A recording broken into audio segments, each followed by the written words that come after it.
So, as a young paratrooper, I made my first jump off the ramp at the back of the aircraft as opposed to the way I'd been doing it, jumping out the side door.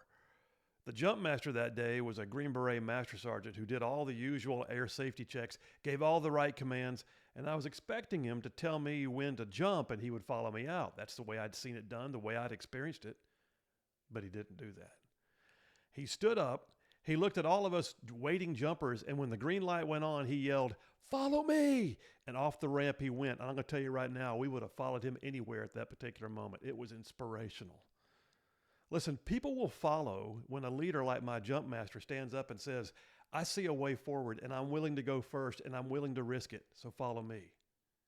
So anyone can be appointed or elected to a leadership position, right? I mean, what does that really mean? You got the job, but do you know anything about leadership?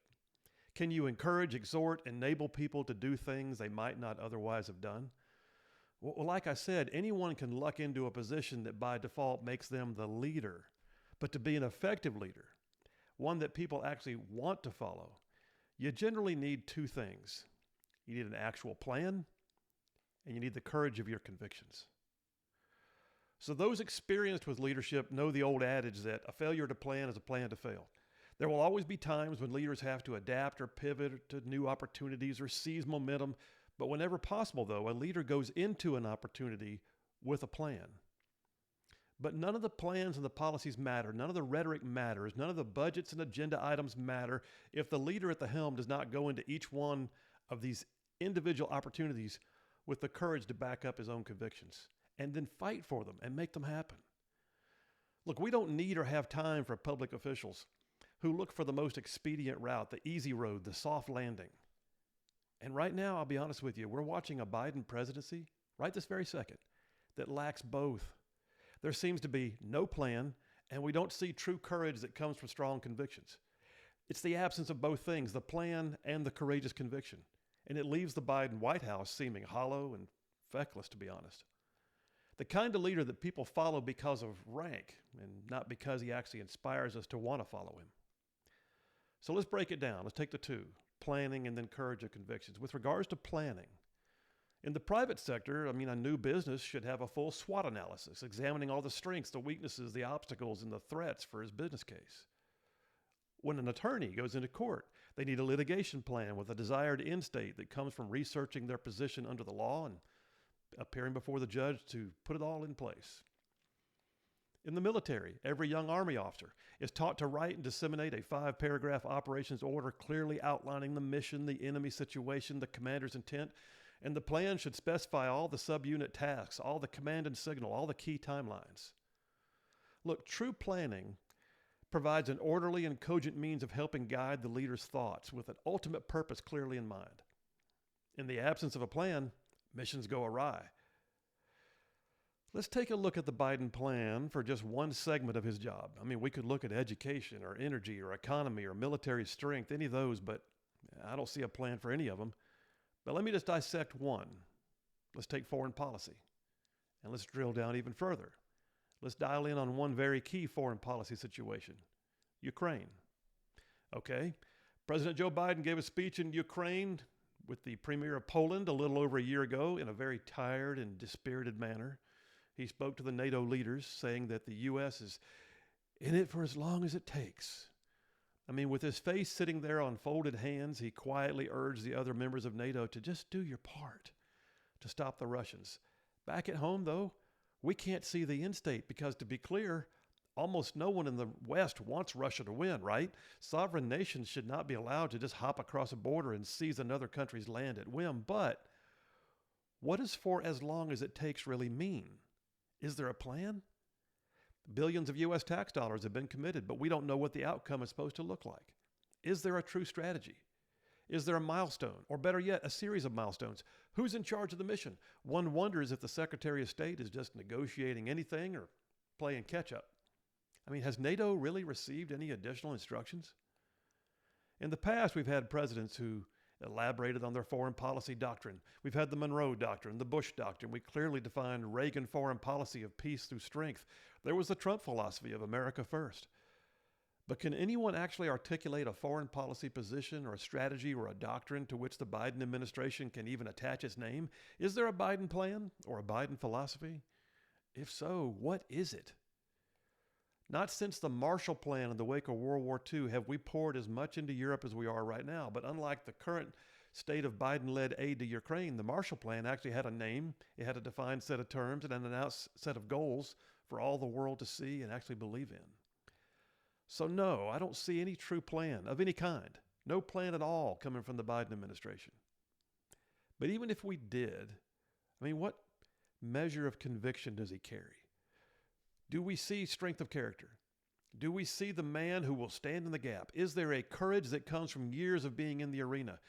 And I'll be honest, I submit to you that Joe Biden will say whatever is needed, cater to the whims of the polls, measure the winds of culture, and be the guy that's needed for whatever moment. He's had 5 decades, y'all, 50 years of enjoying rhetoric without responsibility. 50 years going to the podium saying whatever he wanted to say and then walking away and not having to own it. He has never led an organization, ever. Never had to cut a paycheck, never had to balance a budget, no business, no troops in battle, nothing. So it's no wonder he has no plan. But what about the courage of his convictions? Last year, I attended a dinner with Florida Governor Ron DeSantis, who delivered the keynote address.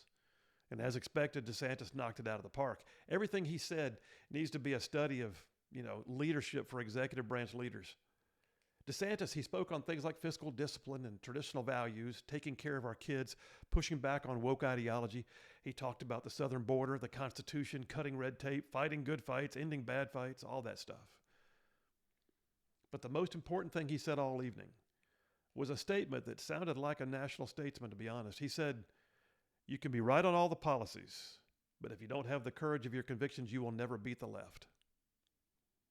He said it unequivocally because he meant it. Conservative candidates and politicians, please take note. The left does not care about your political futures.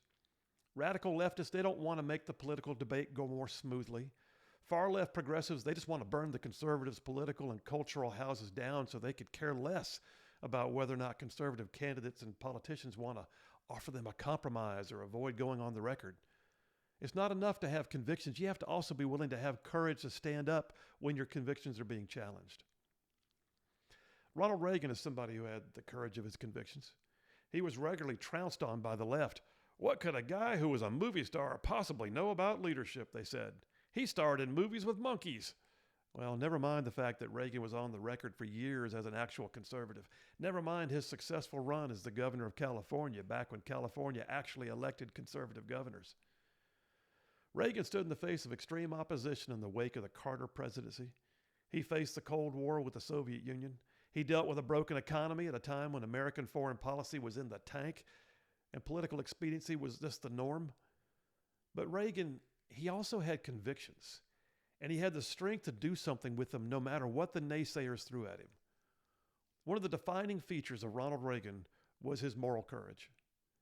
I read one account of Reagan's legacy that said this about him. It's a long quote, but bear with me. It said, quote, "It takes tremendous moral courage to resist the overwhelming tide of opinion and the so-called expert wisdom and to say and do exactly the opposite.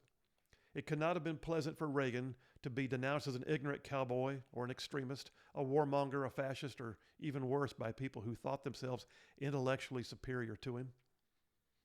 It went on to say, during Reagan's presidency, America enjoyed its longest period of sustained economic growth in the 20th century. And by the time he left office, the faith of Americans in the greatness of their country had been restored. He ended his days as the single most important American conservative figure of the last century. Not bad for an ignorant cowboy. But listen, that reputation, it did not happen because Reagan took a walk on the hard stuff. He believed it, he acted on it, and he stood up to defend it. And see, people can sense a fraud, but Reagan, he proved time and time again that his convictions were his guiding principles, and he was willing to stand for them. And the world was better because he did. There is something magical that takes place when a leader is willing to get out front and take his or her position and stake out their ground unequivocally. Naysayers will show up, but so will people who are dying for someone to actually lead them. A good leader, a leader who inspires others, a leader who people actually want to follow, will bring a plan and the courage of their convictions to bear. Not everybody has the gift of leadership. But those who do have an obligation to use that gift effectively. They have a duty to refuse to waffle, to decline to look for the easy way out. People will respond to a leader who says, with the courage of his convictions, I see a better way. I have a plan. Follow me. That's my philosophy.